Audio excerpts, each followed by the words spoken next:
অথচ এই নামগুলো আমরা খুব আগ্রহ করে রাখার চেষ্টা করি। এই নামগুলো যদি থাকে তাহলে আজকে চেঞ্জ করে ফেলবেন, কারণ ইসলাম হারাম করেছে। এর মধ্যে প্রথম নম্বর রয়েছে রিয়া। আর রিয়া মানে হলো লোক দেখানো। এই রিয়া যদি কোনো মানুষের ইবাদতের মধ্যে থাকে, ওটা ইবাদতই নষ্ট হয়ে যায়।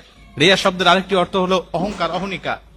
এটা যদি বাস্তব জীবনের উপরে প্রভাব পড়ে, বিশ্বনবী বলেছেন মানুষের নামের অর্থ, নামের প্রভাব তার বাস্তব জীবনের উপরে প্রভাব পড়ে, যার কারণে এটা দুনিয়া আখিরাত ভালো নাম হলে উজ্জ্বল করে দেয়, যদি এটা খারাপ নামের অর্থ বহন করে তাহলে দুনিয়া আখিরাত নষ্ট করে দেয়।